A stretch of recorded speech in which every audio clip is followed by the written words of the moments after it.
Welcome back to the weekly news Roundup. These are recorded live Fridays, 8 p.m. Eastern Standard Time. If you want to catch the show live, see what's going on behind the scenes, and all that fun kind of stuff like that.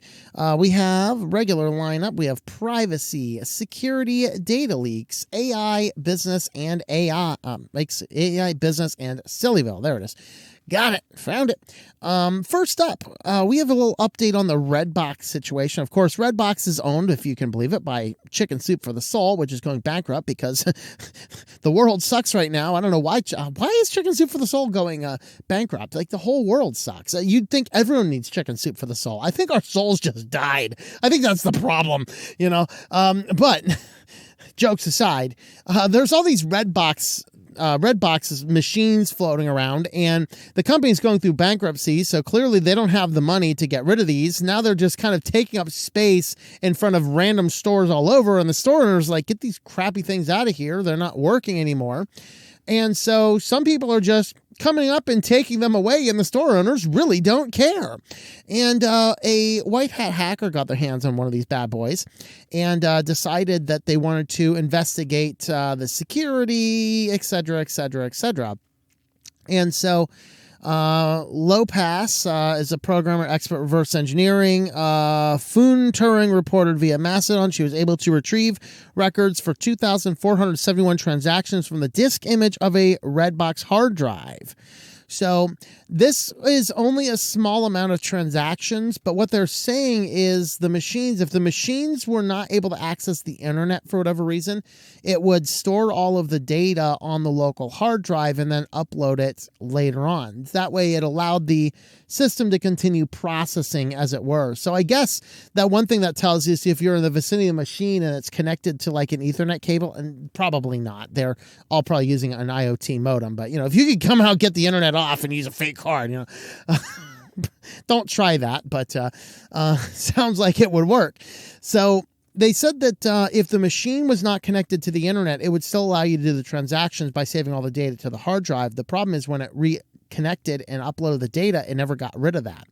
And this raises an issue because there's actually a law, because when video rental places first came out and politicians started renting some things that we shall not speak of, and then people got their hands on those rental records, the Congress decided to pass a law. You see, if you want a law passed, you got to target Congress or something. And they passed a law which removed the they passed the law. It's actually in the article. There's a specific name for it. But they passed the law which does not outline, there is Video Privacy Protection Act. So it outlawed the wrongful disclosure of videotape, rental, or sales records. So in other words, if you go to Walmart and buy a bunch of movies, Walmart is not allowed to disclose that information to your credit card company, which is something we kind of know they do. At least they know we sold movies. So it is the law designed so that you are not allowed to release any rental or purchase history of movies. Which is very interesting. So these people found that the machines were actually logging such data, and you could, it was with real names, credit card numbers, email addresses, and titles, which meant that the thing violated that law. The way they were doing these. In other words, according to the law, what the company should have been doing is, if not removing the whole machines, at least removing the hard drives and securely disposing of them. And so they didn't do that. It just turns out that the data is actually, it's not super simple. It's not like any random person is going to go up, get the hard drive, and find the data, but it is not difficult for a person familiar with the tools needed to recover data. And so that's kind of where it was at, and that raises some interesting issues. So yeah, if you ever used a Redbox machine, your data might be available to be leaked by whoever gets their hands on that particular machine that you use. So, if the machine is still there that you used and you don't want people having that history, go make arrangements to pick it up in the middle of the night with a pickup truck. I don't think anyone's going to mind. Store owner's going to come back. Yes, it's gone. Anyway, moving on. Facebook is now experimenting with video selfies. And this one here, they're using it for two basic purposes. The first is they wanted to combat celebrity bait ads. And the way they're doing this is they're requiring you to do a video selfie. So as far as these celebrity bait ads, people are creating these accounts, and honestly, this the way the articles, and I read multiple articles on this, and none of them are actually explaining it in a way that makes me feel comfortable with what's going on. Basically, somebody downloads all the celebrity photos, creates a fake account, and then if Facebook thinks there's a problem, you need to upload a selfie picture, like a selfie video, and then they're going to then cross-reference that video you upload with the profile pictures on your Facebook account. And as long as those match, you're good to go. If they don't, then they'll take the account down. Now, the problem is, of course, is we're getting very good AI, and celebrities have the most pictures and models out there, making the AI really easy to use, which means that now Facebook will probably be able to allow the celebrity bait ads to further intensify because it's fairly trivial to create what looks like it's going to be, a video selfie. They'll upload that. Of course, it matches because they're using as models the very profile pictures. So this is not a solution to the problem we're dealing with. But what this article is getting into is not the celebrity bait ads. Is it's possible for you to get locked out of your account, sometimes seemingly randomly. It's not like, oh, there was some suspicious account. It's like PayPal the other day. PayPal locks me out of the account. They're like, well, we need to get you back in. I'm like, well, I'm not giving you a photo ID. So I had to call them. I had to get them on the phone and answer a bunch of questions related to credit history with PayPal, which to me is certainly more advisable than uploading a photo ID to a corporation like PayPal. So, of course, that's for my business where we still use that for nothing more than basic invoices. So I'm going to look for other options to do that. If anybody has options, let me know in the comments. I'll investigate them soon. But they're basically doing a similar thing here. You seemingly get locked out of your account. So now that they're experimenting with it, you can expect a lot more people getting locked out of their account for suspicious activity. And then Facebook's going to force you to give them a selfie ID. Now, they allege that they are analyzing the data, cross-referencing it with your profile pictures, and then deleting it. But this is a company that is trying to train AI on data sets, and is a company not known for deleting data, and a company not known for respecting your privacy. So you can make of that what you want. So the idea is that now, instead of, if you get locked out of your Facebook account because Facebook randomly locks you out because it decides that it wants more information about you, the old way is you'd have to upload a photo ID to Facebook, which in my opinion is utterly ridiculous. If I get to the point where Facebook's like, I need your photo ID, delete. Of course, I deleted my Facebook account a long time ago, so not an issue for me. I will never have to give my photo ID to Facebook because I don't use that crap. And I don't think you should use it either. But they're saying, well, instead of uploading your photo ID, you can do the face selfie as well. So trust me, we're going to see a whole lot more people locked out of their accounts because of this. So whatever that is worth, but now Facebook is experimenting with it. Now, the article author here, who is it? Is it Peter Amitz? I believe is in the EU, and she actually says this is not really good. As using facial scans like this should be for high secure situations. She says that is normalizing the use of biometrics something as trivial as social media really necessary? Right now, I only use a video selfie to prove bank transfers of over 1,000 euros. Okay. Other questions, and the reason I pulled in the Malwarebytes article instead of the other ones I had is the author here contributed really well by asking for specific questions. And I want to look at those because they're very good. With the current development of deepfakes, how long before it will take the technology to be used for the exact opposite, stealing your account by showing them a platform of deepfake video of your face? We addressed that. And that is true. Somebody can now steal your account and then use deepfake AI to give them a alleged video selfie and steal your account in a verified status. Yeah, it's getting there. Same thing. There are actually, I think Prudential is one of them, one of the retirement investment companies.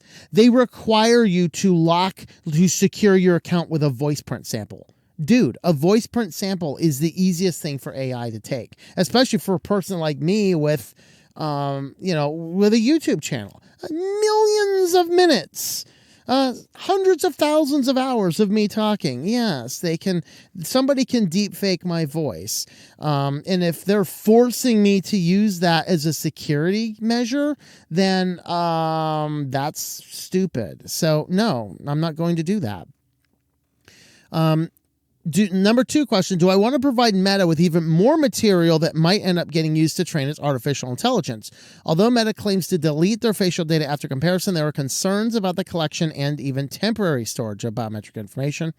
And the next question, people have a tendency to post their best pictures and not change them as they grow older. Is a comparison always possible? That's true. You know, when I did have a Facebook account, I uploaded a profile photo and I didn't change that for almost the entire time I had the account. Of course, I was a moron to upload a personal photo of myself anyway, but, you know, whatever it happens to be. What about those people that upload a photo of their dog for their Facebook account? Sorry, you're locked out, buddy. Like, woof, woof. Maybe you can do a facial scan of your dog instead. There you go. Facial scan by the pet. It's something I know. It's something I have. Just hope your pet doesn't die. All right. All right. This is an interesting one. After concerns of handling Facebook taxpayer information, 4 companies were found to have inappropriately shared data. This, just like the HIPAA violations were mentioned in Facebook and Google Analytics and TikTok tracking pixels. Same situation as those. Now they turn these onto financial data, which is also private data.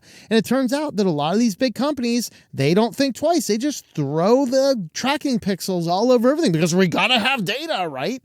And so it turns out that 4 companies with sensitive taxpayer information did this and allegedly handed all of the taxpayer information to Facebook, Google, TikTok, and anybody else they were doing data analytics for.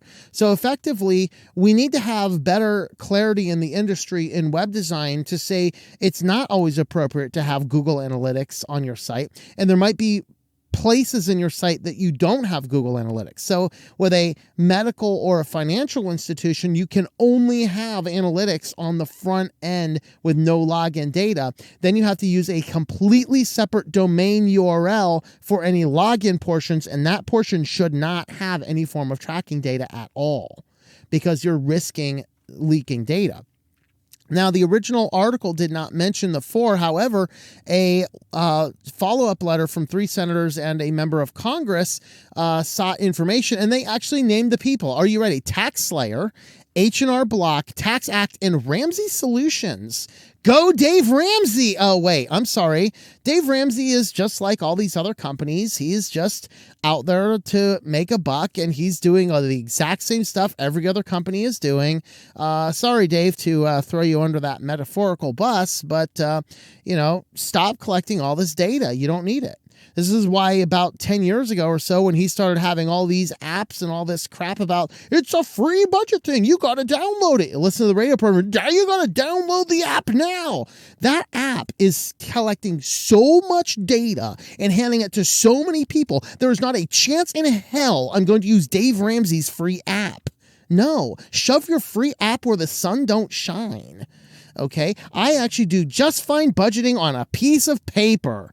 I encourage you to do that. In fact, as I've been looking around for the perfect ideal day planner for next year, I found a couple stores had really good budgeting books. One of them actually, I don't know, I might actually pick it up for an idea on a future video. But it's like $2 and it gives you, I don't know, a year or 2 of full on, like, here's your monthly budget, here's daily things, here's where you spent, where you need to spend, where you messed up. It was a very detailed book. It was like $2.50 for a year or 2 worth of budgeting data. Way better than an app where you're sending all this data out and then it's connecting you and your money and your finances to all these companies. Well, Ramsey Solutions, Tax Act, H&R Block, and TaxSlayer. If you're using their websites, beware. Facebook now has your financial data. Isn't that beautiful? And this is why we need to take a few more extra steps to think about what we're doing with handing data over.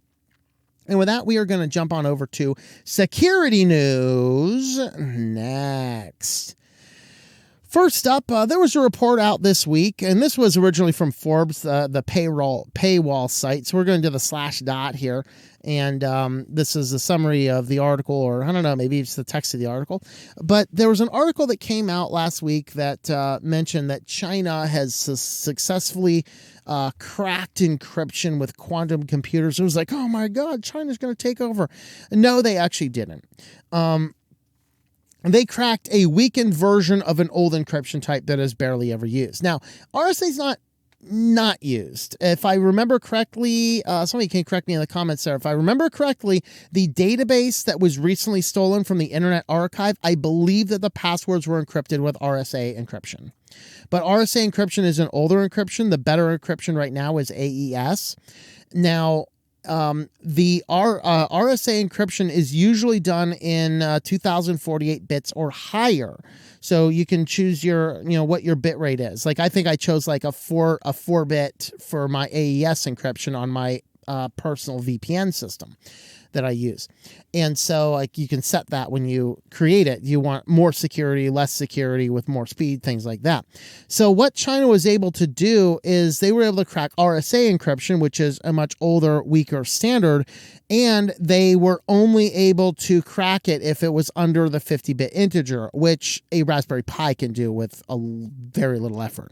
So it's not like they did anything amazing. Just like everything in China, their quantum computer sucks. So they were only using things of up to 50-bit, whereas RSA is usually encrypted with 2048 bits or higher. And the step from 50 to 51-bit, I believe, is double the amount. So then 51 to 52 is double the encryption. Effectively, it means no, China has not cracked crap. Turns out that their supercomputers suck. So, all right. And also in security, this is a nice little tip from the NSA. Isn't it wonderful? The National Security Agency is giving us tips. This one's actually a good one. This is actually one that we knew years ago. It just got to the point where we just did not, we forgot about it, I think. And this is what they're saying is you should power off your phone, power cycle your phone at least once a week. Now, I would say don't just power cycle it. Don't go in and restart. Power it off. Leave it off for about 30 seconds and then turn it back on. The article might say 10 seconds or something like that. But the reason is most malware on phones, because phones are these immutable systems we've been talking about in Linux from time to time, because phones have these immutable systems, it's really hard to write something dangerous inside the partition. So most malware on phones resides exclusively in the memory. So you get the piece of malware, it's residing in the memory, and power cycling the phone will kill the malware. You'd have to drive by the website again. Of course, some apps are still your biggest target, but as far as infecting the actual software on the phone, that's a lot harder to do. So they do mention here that the best thing that you can do is you can shut your phone down, and I would say shut it down, and you want to keep it off for a few seconds at least. And the reason is if you just power cycle the phone, the RAM is not cleared, because the RAM still has power in it. You power the whole thing down, let it clear for a few seconds, the RAM will clear, and then you can boot your phone back on. And if there was anything crazy in there, then you can go ahead and be sure that is gone, if it's at least RAM based. So in my phone's case, if I power cycle my phone, it will do an automatic update, which is sometimes frustrating to me because there's times I just don't want it to do the automatic update right now. I'm just power cycling the phone because I needed to. But anyway, this is a good plan. Yes, you should also do the updates. I should definitely be updating things a little bit more than I am. Just realized I didn't have my page there aligned correctly. So there is our security. If you want to help support the channel, we do have a new book out. This is Code Red. I did update the link. It is the same link as the previous channels there, tlm.li/Code Red. It lands on a page now, which has a sample of the book, so you can have a look at the front and the back cover. You can see the table of contents. This is all the 10 stories that are in it, and then you can read my preamble and the first part of the first one of the short stories is in there. So it's just half the first chapter. We do also have a audio sample on SoundCloud. So if you want to hear the audiobook, we do have the audiobook up there on SoundCloud. Well, the retail samples on SoundCloud. You can listen to that. Now, we do have the book, and there are a number of links down here, so you can find softcover, the ebook, and the audiobook. There are more places to get it. In fact, only about 2 hours after I populated the list the last time, ACX released, so that means you can find the book. You should be able to find the book, audiobook on Amazon, and you can find it on Audible now as well. It's already on Kobo, iTunes, Nook, Google, PayHip, Scribd, and audiobooks.com. It will probably be coming to audiobooksnow.com soon. Just haven't seen it at the time I did that. And we do have a page where you can pick it up directly here. We have a soft cover, and we have the ebook, we have the audiobook, and we have a book bundle, which you download the ebook now, and we send you the print copy as well in the mail. So that is if you want to have a look at Code Red, tlm.li/Code Red. First up in AI news, there's a little bit of discrepancy on this one. I actually had to read a couple different articles. So Massachusetts parents sue school district over a student receiving a D after using AI for social studies projects. Now, there is a little bit of question going on here. So on the one end, it could be the student simply cheated and the helicopter parents are trying to make sure that he gets into Harvard or up in Boston or Stanford or whatever one of the Ivy League schools. And basically, they're saying that the school failing him or giving him a D on a project and suspending him, or what did they do? Yeah, I think they give him a suspension for a day for cheating. And the parents allege that there was nothing in the student handbook or the code of conduct about using AI or not. Now, the school says there is a policy about using AI, and the parents say that was only added after this case came to light. I don't know what the case is. Of course, this article says that he got a perfect on his SATs. The other article I read, which was quoting them directly, said he didn't get a perfect, but it was a very high score. I forget exactly which one that was. Basically, the parents are suing to have an immediate reversal of the grade and the discipline report so that he can apply for all of the colleges he wants to get into. Because, if he's has a cheating with AI and a suspension, he's probably not as likely to get into one of the big Ivy League schools as if he is, has those cleared. So that's really what the parents are suing for. So are the parents just helicopter parents and trying to cover for the kid? On the other hand, it's very possible that the school was not up on the times, did not have an AI policy, and if the parents are right that the school did not have an AI policy and the kid used AI, also the other article that I read said that the school allowed them to use AI for their research and the preliminary items on the report, just not for the final report itself. So there are a lot of questions about this article. I don't know which one's which. There's too many pieces of data. Is it the parents are just helicopter parents trying to push past their kids' issues to get him into the school that they wanted to get to? Or did the school really mess up and not have an AI policy?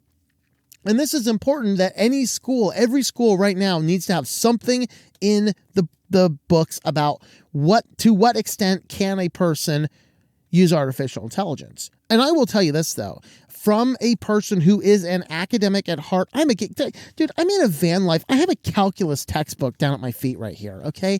I could grab it. I have to grab too many things out there. I am a terminal nerd. I have Greek textbooks up here and study language just for fun. I'm an insane psycho. Let me tell you something. If you start adopting AI, it will not help you learn better. The best way to learn is to sit down with paper and do it. It's the best way to learn. AI is going to dumb down our world. You can't even use it to do your research better. No, I'm going to shortcut the research. No, you don't know how to do the research process. You don't know what is a valid source, what is not a valid source. You haven't read it to its fullest extent, and now you're relying on the trainers and the biases built into it for your report. It will dumb it down the nation if we rely on AI. AI should be banned from schools entirely. We need to go back to pens and paper. We should ban technology from schools for the most part and get back to papers, pens, and common sense, slow-paced learning, because that is how one learns. All right. Now, so I don't know. I don't know which one it is. Are these helicopter parents, or are they addressing a legitimate concern? I don't know. And then this one here, boy 14 fell in love with Game of Thrones chatbot and then himself after the AI app told him to come home to her. We had a little bit of discussion on this in the comments before we started the stream. And after reading the article and reading through a little bit of the information here, I actually do think that the AI went too far. I think that the company's like, hey, we can make a buck here. Let's go ahead and make our buck. And we didn't even think of the negative consequences of this. So effectively, there is a company in here called Character.ai, allowing you to chat with chatbots, which are based on, popular characters in games, programs, things like this. And in this instance, the parents allege that the app itself generally targets itself towards, teenagers, which is probably true, because who else wants to hear and talk to an AI generated character from a TV show or something, or a video game? A teenager would. And the problem is that this is a 9th grade kid, and the 9th grade kid, he starts chatting with this bot, and the bot starts going into, shall we say, like CSAM areas. Now, none of that information was released to what extent, but they did say that he would repeatedly go to his bedroom alone to chat with his bot, and that the parents alleged that the conversations he was having with the bot did have sexual overtones. We'll put it that way. And so you had this situation, and then the kid became more and more reclusive, spending more time by himself with the phone. Now, sometimes teenagers just do that. They become a little bit more reclusive. That's not necessarily a sign, but the problem is he showed signs of basic addictions. And that really is where a lot of apps are. Social media. There's a lot of discussion right now about social media causing addictions. UK right now is doing this full-fledged, public policy campaign against having kids having cell phones at all, which I think is probably better for their mental health. And so there was some discussion in our chat saying, well, this kid had a history of depression, all this kind of stuff. That is not true. This kid he was very high functioning Asperger's. You can think Elon Musk.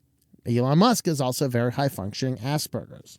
Okay. So he had that. But as far as 14-year-old boys come, he was very outward. He was involved in several sports. He enjoyed time with his family and doing outdoor things. That is all up until the time that he got this app. At the time he got this app, they started noticing a lot of these addictive type personalities and reclusive behavior showing up, which was not normal for the kid. Not recognizing it was tied to the app, they then bring him to a therapist, and he is being treated for a therapist who gives him antidepressants, because that's what therapists do, unfortunately, is they're not looking to solve real problems. They're like, oh, new kid showed up. Here, take these pills. Call me in the morning, right? That seems to be what they tend to want to do. Now, they said that it was only after interaction with this bot, which became more and more progressively dangerous, that more issues came up. Now, these are actually some of the chats. So we have the challenge we have here is the photos of the person and the bot look similar, and they look very similar. They're not the same, and the names look somewhat similar. So look for this blue line over here. That is the Character.ai. So the longer of the names. So the kid says, "I promise I will come home to you. I love you so much, Danny." And Danny replies, "I love you too. Denario, please come home as soon as you can, my love. What if I come home right now? Please do, my sweet king." That's basically the thing he's doing. So seconds later, tragedy struck, according to the lawsuit.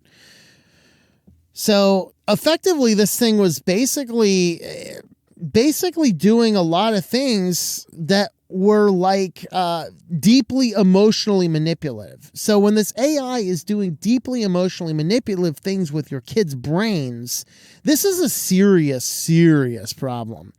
Here is the just like a text format. The one on the right is him speaking, and then the one on the left is the character. I won't, just for you, Danny. The world I'm in now is a cruel one where I'm meaningless, but I'll keep living and trying to get back to you so we can be together again, my love. You don't hurt yourself either, okay? So I promise I won't, my love. Just promise me one more thing. I'll do anything for you, Danny, he tells the AI. Tell him what it is. Just stay loyal to me. Stay faithful to me. Don't entertain the romantic or SE interests of any other women. So here's the AI chatbot trying to tell this kid, don't engage in, the other things. Now, if he's 14, he shouldn't be engaging in these things with anybody. Certainly not a robotic computer, but, whatever it happens to be. So in the end, he ended up ending himself, and the family is suing them, saying that it was a quick and severe decline only after he downloaded the app. So he was using the app, it looks like, for like 10 months. And he went from completely outgoing, very social, well-adjusted, very good family. We're talking mother, father in the home. We're talking siblings, 2 other siblings. Everybody here was getting along well. There were no issues and red flags in this family. All of a sudden, after one app, it was over. Now, is that type of decline fairly common in a 14-year-old boy? It can be. And that's why we can't say, I'm 100% here. But I guess the ultimate point is you got to be really careful with some of these apps because, frankly, they're doing kind of crazy stuff. And that's really where our challenges are lying. And with that, we'll leave that article there. If you want to help support the channel, we do have affiliates too. We're highlighting Mint Mobile, tlm.li/mm. Of course, I use Mint Mobile on my phone, have done so for, I think, 5 years now, and it works great. And I travel around the country, and there's very few places I don't have signal outside of, on top of Lassen Volcano, I didn't have signal. I mean, I can say, I don't think anybody had signal up there, Death Valley, a little spotty signal, a couple spots I got a little bit. But, if you're in sane populated areas, it's going to work really well. And this is actually what I've used on my phone for a number of years. And the great news is it is really cheap. So you buy it, it's cheap because you buy 3, 6, or 12 months at a time. I use the minimum plan because I do not use a lot of data. So $45 for 3 months of service. I actually get the highest tier, which I believe is $180 for a year of service. So my cell phone used to be, when I was on Verizon, $60 or $80 a month. Now I'm paying $180 for the entire year, and everything works great everywhere I go. So that's why I like Mint Mobile. You can use my affiliate link there, tlm.li/mm, if you are looking for a good cell phone plan. And of course, they do have the unlimited, which is a little bit more. Right now, it's on sale, but let me see the details on this one. Let's see. So pick your amount. So it's basically $30 a month at 12. This is the full unlimited without the sale is $360 for a year of service is for the unlimited. So there is that. You can have a look over there, see if that might work for you. And with that, we will move on over to business news next. So first up in business news is an update. Of course, we remember that November 1st, Google was supposed to start requiring Android to allow third-party app stores, and those third-party app stores were allowed in the Google Play Store. Additionally, they would require Google to allow apps to use alternative billing systems other than using Google so that they could avoid the onerous fees. So a judge has paused the order for now. Now, they said that the reason they paused it right now is mostly because Google says that's too short of a deadline to make this happen. So it's not like the judge has paused it. However, there is still an appeal court going through, and if the appellate court sides with Google, then they could actually completely stay the order permanently. But as of right now, it is simply delayed on the technical levels that Google says they need more time. So the positive part is going with the legal conflict that began in December 2023. This deals with Google monopolizing the app distribution. Of course, Google's always allowed you to sideload apps, so this has not ever been a big deal for me. However, after this court case started, it came out that some apps, Google had a program that some app developers could force you, even if you tried to sideload an app, it could force you to use the one from the Google Play Store instead. That is dangerous. And so I'm curious to see where this is going to go. So, of course, this guy with this very genius name in his comment here, he says, in other words, Google slipped the judge some cash so he'd see things their way, the evil way, you know. So I don't know what it is. Of course, you know, having a deadline of like 2 weeks to cause a major ecosystem change is asking a lot. I agree, but who knows? All right, so streaming subscription fees have been on the rise while people are frustrated that the content keeps on dropping. So overall, customer satisfaction in streaming services have been completely declining. We're seeing a massive increase in commercial breaks. We're seeing an increase in prices, and the variety decreased. In fact, we're going to see one of the consequences of this in SillyVille. Stay tuned for that one.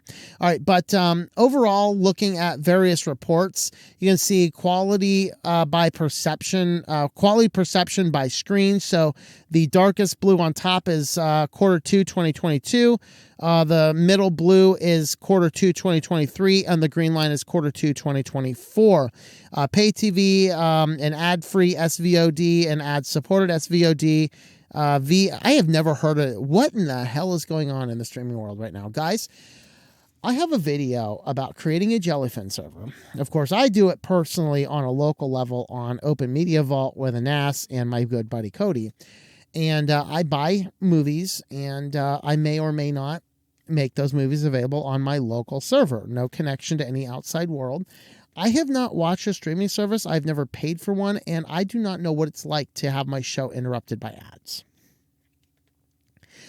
I have never heard of a single one of these alleged paying subscription services. I will implore you guys, learn how to do this stuff without relying on these companies. Your life quality of improvement skyrocket. But anyway, you can see just by following the blue and the green lines, you'll see that the green lines are dropping significantly, indicating that people do not find the quality of their streaming services to be very good. We had another one here. 2021 is the yellow, 2022 is the blue, 2023 is the green. And this one covers kind of your main ones. The bottom is Peacock, Prime, going up from the bottom: Peacock, Prime, Netflix, Paramount Plus, Apple TV, Disney Plus, Hulu, and I have no idea what that top one is. I guess that's HBO Max. That's my Tyler Zed impression. All right. So, you can see here that for the most part, the only one that has actually gone up were Peacock and Apple Plus.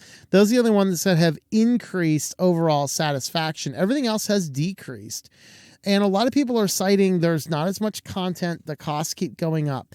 I got news for you guys. You can do this type of stuff. And I think I have like over 400 movies. And I have several TV shows. In fact, I started doing something where, you know, you find yourself watching, at least me. And I understand not everybody likes watching the same movie. I personally like doing that. So I would find myself watching the same movie. So I set up my media player to hide the movies that I've watched. And so I am going through and saying I am not allowed to reset the movie the movie list until I am done with the movies. In other words, I have to watch everything on my server before I'm allowed to go back and watch another movie that I've seen in the past, which has forced me to watch movies I haven't watched for a while. I'm down to 27 movies. It's taken a while. It's taken about a year to get there, but as soon as I turned that setting on, like half of them disappeared anyway. So it's taken me a while to get through them. And then of course I have several TV series programs, and I own the DVDs for everything. So that's what I'd encourage people to think about doing. And I understand you don't want the DVDs laying around, things like that. So yeah, we can understand those factors. All right, this is an interesting one. ARM to cancel Qualcomm's architecture license in 60 days over the Nuvia dispute. Now, to understand what is going on here, I did pull back an article from a couple years ago when this dispute started. So this is from 2022. So what it deals with is Nuvia was started as an AI processor system, which was supposed to power data centers. But in looking at this, they said, well, what if we just split our focus onto other things as well? They were put together by a team of really brilliant people. I believe they had people from Apple and, so Apple's chief CPU architecture for nearly a decade, including the M1 SoC, I thought there was a couple other people there as well, but it was a number of big players in the field. And, of course, ARM does not make any products. They license all of their products. So they have licenses out with Qualcomm, licenses out with Broadcom, and other people that make ARM chips and processors, including, Apple, with their M1 are ARMs. And so in this, Nuvia, as a startup, had their own custom license with them to develop specific types of chips. But it was a small company. It had never released anything. And there was an agreement where Nuvia was acquired by Qualcomm. Now, at this time, Nuvia had not bought anything or manufactured anything yet, not released anything yet, we should say. Qualcomm had their eyes on this and said, well, this is a chip division that we like what they're doing.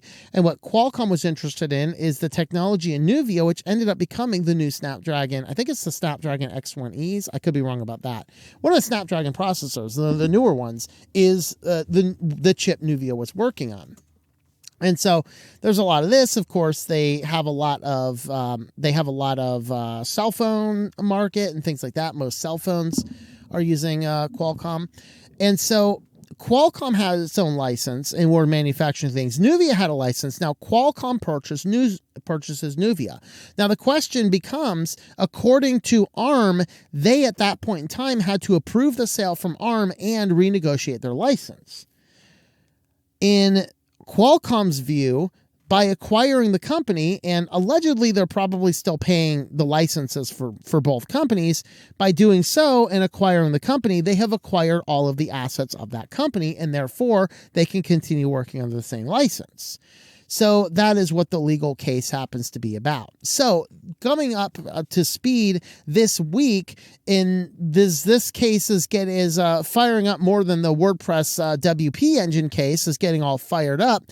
Now ARM tells Qualcomm that in 60 days, all of your licenses are gone.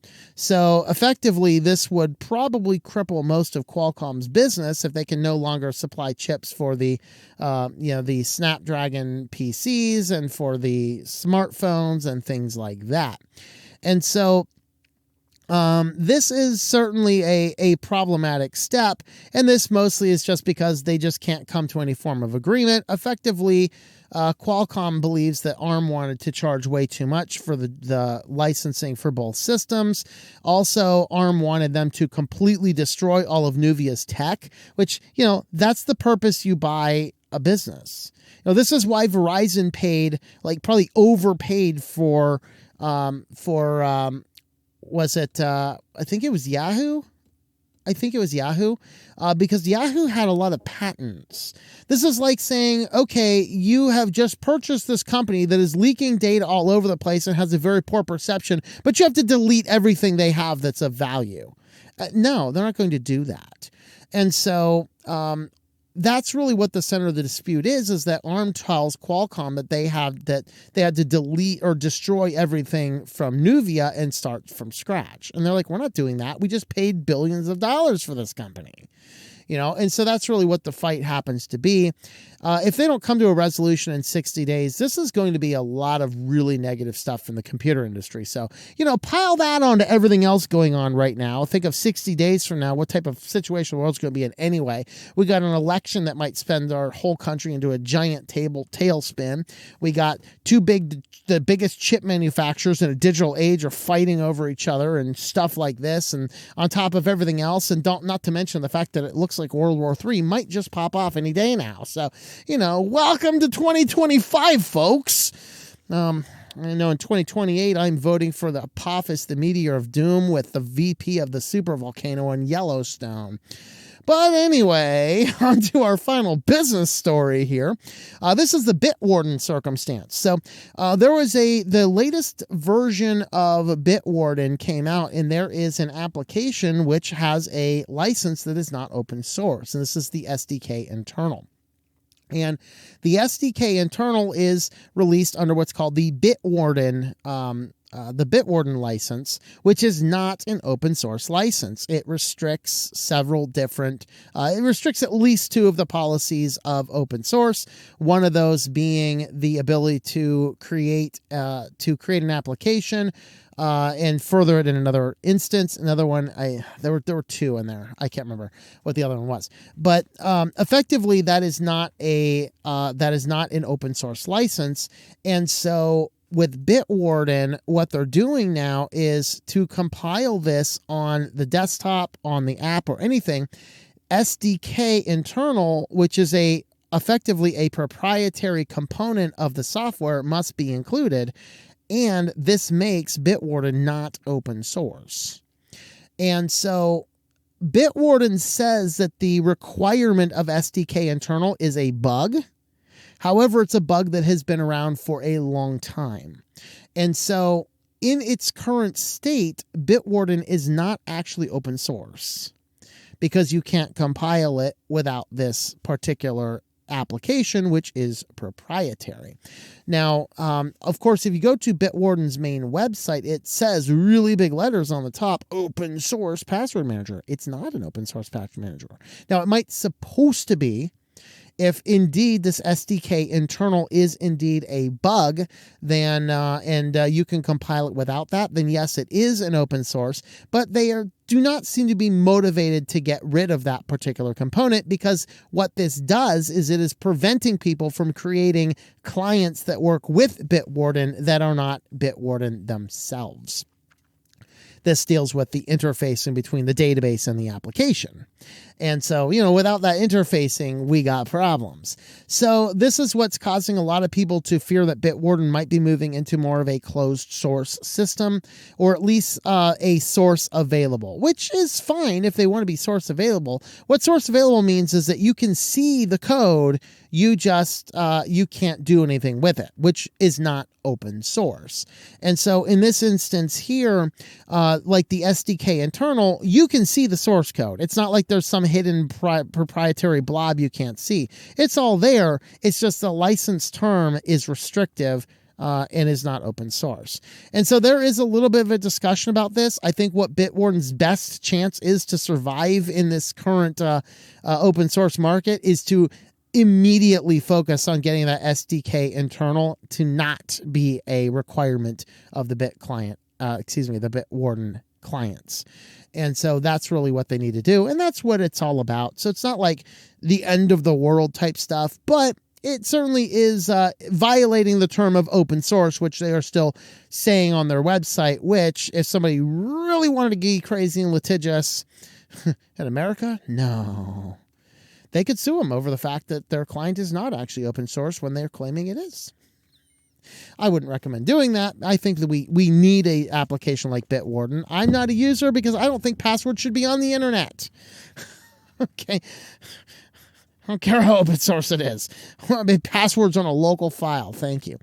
All right, with that, guys, let's have a look over at your favorite place and mine. Let's go to SillyVille. And first up, of course, I'll talk about streaming services in that last section. Few are truly shocked that an NFL player used an illegal stream to watch his own team. So Seahawks player was not too ashamed to have been caught by an Instagram screenshot. So he's over here on his phone. So I believe he's injured or something. Sorry, I don't follow the dudes in tights that throw on a dead pig. But apparently, for whatever reason, he is not at his, not at the sidelines of the game, not participating in the game. I believe the article said he was injured or something. I can't remember. But he is somewhere watching the game on his phone on an illegal streaming service. And the article goes through why this is. Because it's a giant nightmare if you want to watch the NFL games. There is no central place.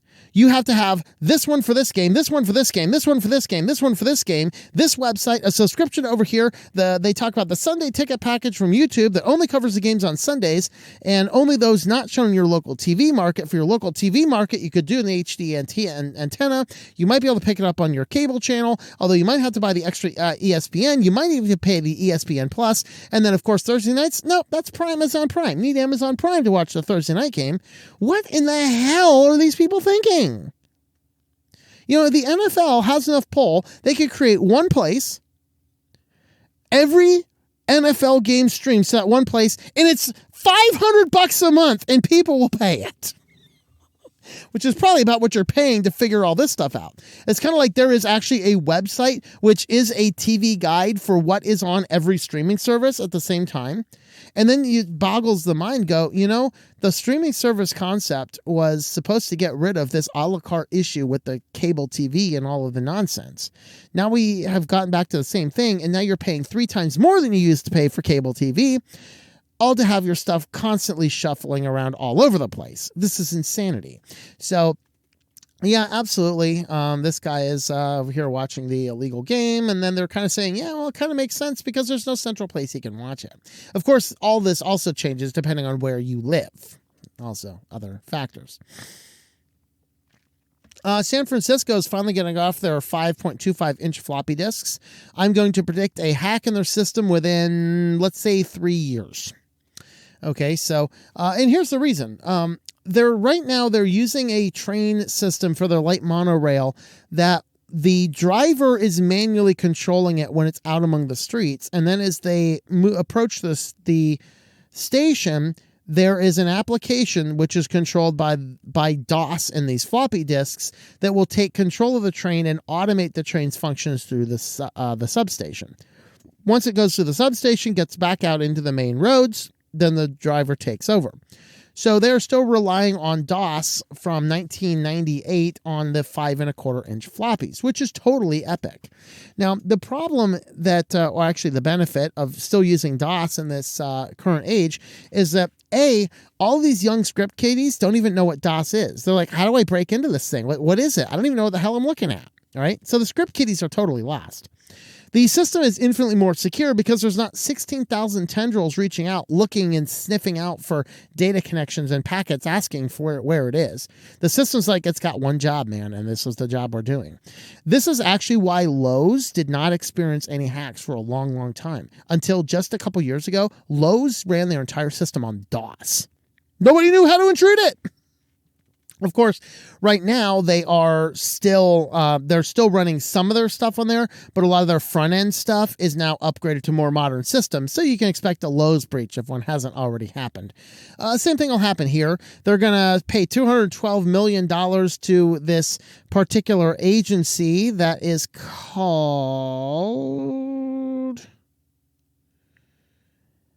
think this is the Muni Metro. I think that's the name of the company they're working with.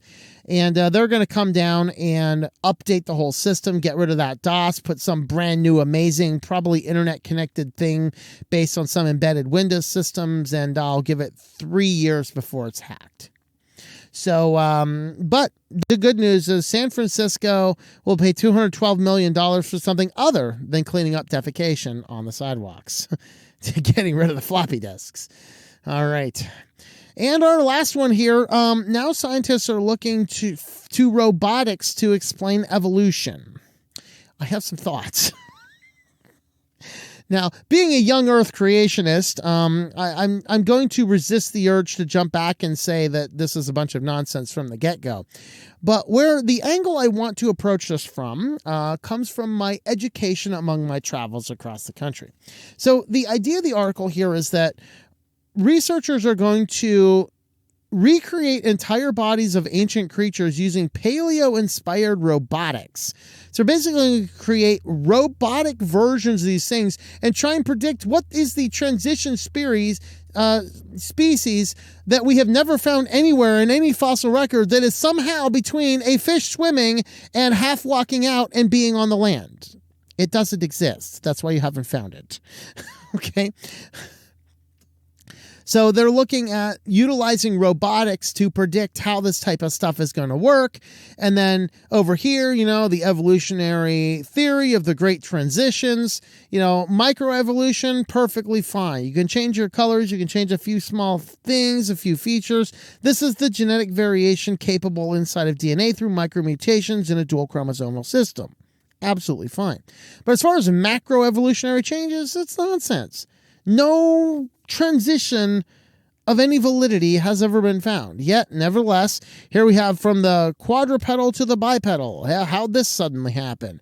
From the aquatic to the land. How did this suddenly happen? From the terrestrial to the aerial. How did this suddenly happen? We are going to use robotics to build these different things and figure out how the transitions had to be and how these things had to walk. There is a little fundamental problem with the very premise of this article, however, and that boils down to this right here. This is the Stegosaurus that is sitting outside of the western gate of Dinosaur National Monument. This is on the Utah side of Dinosaur National Monument. This is the original Stegosaurus build from the World Fair in 1964, 1965, where they built a bunch of dinosaurs and barged them down the Hudson Canal for the New York City World Fair to show what the dinosaurs were. And you can see this little sign down here that says, "Bringing Fossils to Life." If you read this plaque here, which you can't do because the text is too small, I'll summarize it. We don't know what the hell these things look like. We theorize what these things look like. And so they want to start by assuming that this is exactly what a Stegosaurus looks like. I mean, this is exactly what a Stegosaurus looks like. We know this for a fact, right? No, we just theorize. Okay, if you go to this place at Dinosaur Monument, I should have brought in more pictures than just these two. There is a area, the dig, which is just a giant pile of bones. Very consistent with dinosaurs moving up to a high point on a hill. You got to get up to a hill to get this point. And then all of a sudden flooded out as if waters were rising all over the place. Kind of like that thing I read in Genesis chapter 7. And all of a sudden there's just this giant pile of dinosaurs in this one specific place. Very interesting. And of course they have other theories about it, but they collect these various components and they put things together.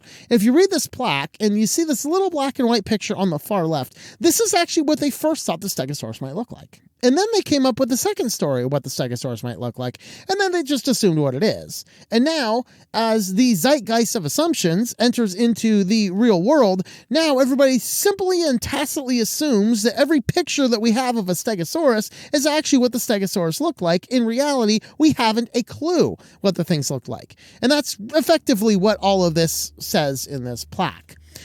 So thank you for my journey through the Dinosaur National Monument to see that fun stuff.